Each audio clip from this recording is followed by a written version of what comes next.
Hello ladies and gentlemen, welcome to the Outer Rim Cantina. My name's Alan, and today I have a little bit of a different video. This is, instead of doing my normal, scripted, informative type videos, this time I'm doing a non-scripted rant video talking about some news that we got last Monday, actually, and I did want to make a kind of news update video talking about this, but scheduling stuff and just life got in the way, so I wasn't able to make a video on it last week. But most of you already know what I'm going to be talking about, and that is the Benioff and Weiss Star Wars trilogy has officially been cancelled, and the two directors have been fired from Lucasfilm and are no longer working with them on a Star Wars project. And the overall consensus I've seen around it is that it is a good thing, and I am personally in that camp. I honestly hate Benioff and Weiss. I think they're clowns and idiots who can't write, so seeing them let go from Star Wars and not having anything to do with the universe is a-okay with me, because based off of Game of Thrones Season 8, what they've said about Game of Thrones Season 8 in interviews and stuff like that, and also in AMA/interview type thing they did actually last Monday, as well at some film school, I believe. I forget exactly where it was. But they've basically proven themselves, at least in my eyes, and a lot of other people's eyes, that they're complete idiots who don't know how to write a compelling story when they don't have somebody else's source material to go off of. And one of them was literally quoted in an interview for Game of Thrones Season 8 as saying that themes were for 8th grade book reports. Now that right there just explains why Season 8 was so horrible, why there was absolutely no plot or character development, and why the entire story really just fell apart, because they had to actually do something on their own. They couldn't just use George R.R. Martin's source material, and basically proved that they can't create a compelling story. Now, in the interview, the AMA interview they did last Monday, they also said something that really pissed me off, which was that they basically used Game of Thrones, the entire series, as expensive film school.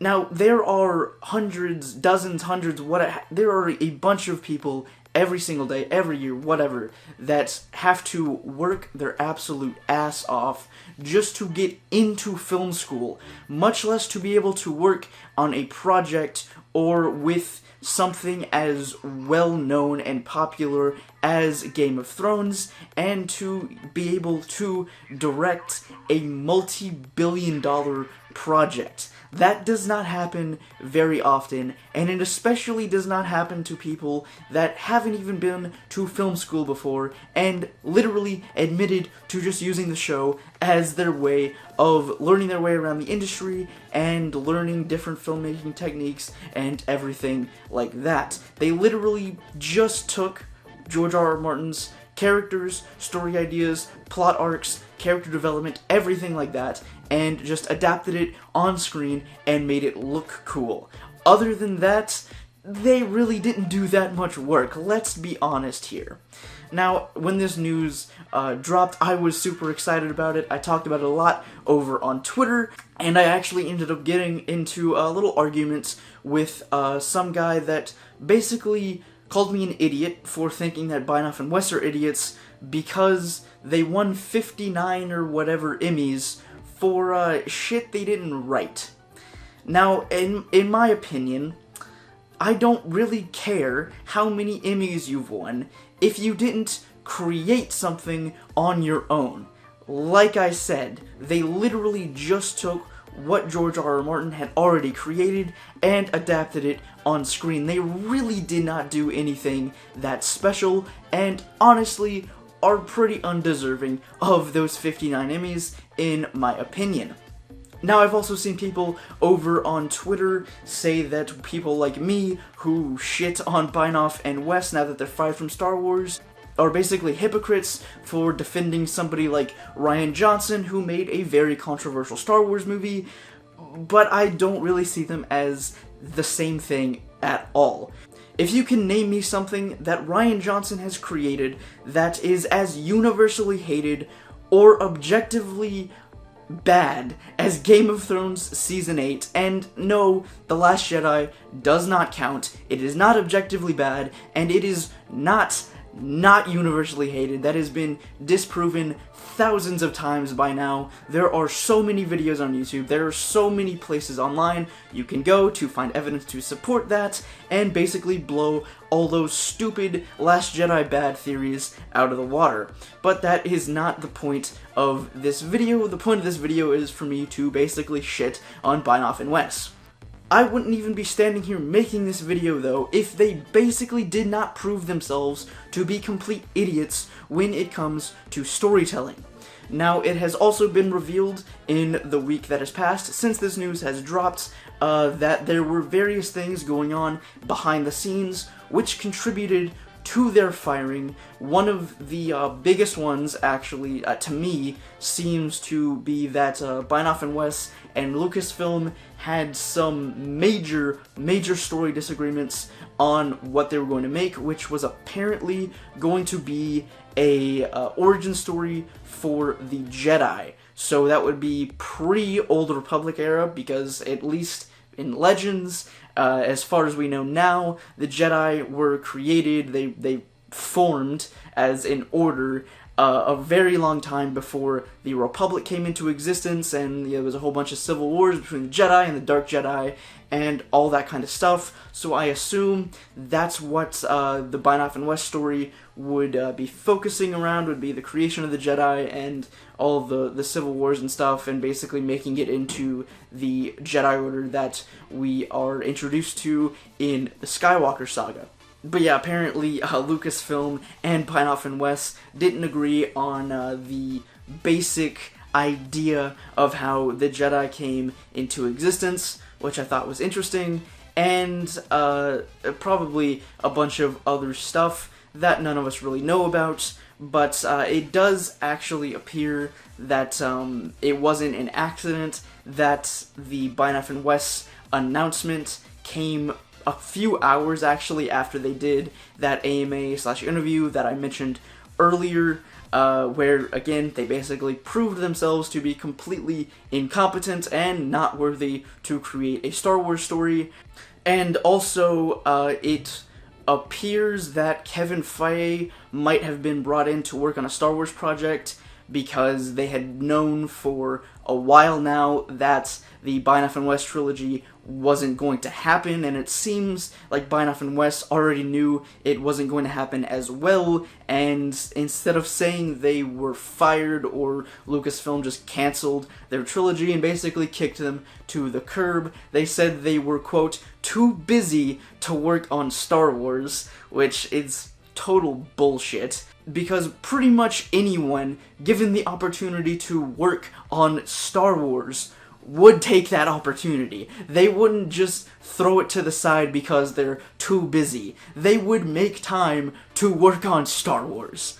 It's not just something you easily say, oh yeah, no, Star Wars, I'm not gonna do that. Like, that just doesn't happen. But anyways, I am super excited that they are no longer going to make a Star Wars trilogy, not just a single movie, but they were going to make a trilogy, which I was definitely not looking forward to at all. But now that they are no longer working on Star Wars, that leaves all three of their time slots still open. So as it stands right now, Lucasfilm is still planning to release the next Star Wars movie in 2022, which was originally going to be the first movie of the Benioff and Weiss trilogy, but now we really aren't sure what is going to be in that new time slot. But as far as I know right now, that time slot is still set, and they're still planning to release a movie in 2022, whether or not that is Kevin Feige's Star Wars movie, or they go ahead and push up Rian Johnson's trilogy to 2022, that remains to be seen. But actually, speaking of Rian Johnson, one of the other things to come from this Benioff and Weiss announcement is the official confirmation that yes, Rian Johnson's Star Wars trilogy is still happening. It was just a matter of trying to figure out where Lucasfilm wanted to put it in the schedule, with the Benioff and Weiss trilogy, with Kevin Feige's movie, with all the stuff with everything else that they were planning, because they said a while back that after Episode 9, they were scheduling the next 10 years of Star Wars, which that does require a lot of work, so I would imagine they were still trying to work all that out, and now that they have basically freed up 3 slots for movies, we'll just have to wait and see whether or not they go ahead and move up Rian Johnson's trilogy, which I would personally like because I am very excited to see what he does with Star Wars when he's not tied down to something like the Skywalker saga. I feel like people will be more accepting of his different and unique aspects of like the Force and the Jedi and the Sith, all that kind of stuff, when he's just free to do whatever he wants to do in an unexplored area of the canon. And I just feel like people will have a different opinion on that than they do something like The Last Jedi. But at the end of the day, we'll just have to wait and see what happens after December 20th, when The Rise of Skywalker comes out. But until then, we have, The Mandalorian to look forward to, the Obi-Wan series, the Cassian series, Jedi Fallen Order, if you're into video games. Just a bunch of stuff to look forward to until 2022, when we get the next Star Wars film in a theater. It'll be interesting to see where they go from here now that they just don't have one of their trilogies that they had planned happening anymore. But as always, I would love to know what you guys think of the Benioff and Weiss announcement down in the comments. And if you enjoyed this video or any of the other content on my channel, I'd really appreciate it if you could leave a like on the video, as those really do help a small channel like this, and consider subscribing if you want to see more Outer Rim Cantina content in your subscription feed every week. That's all the time I've got today. I hope to see you back here in the Cantina on Thursday for another Star Wars video. Until then, may the Force be with you.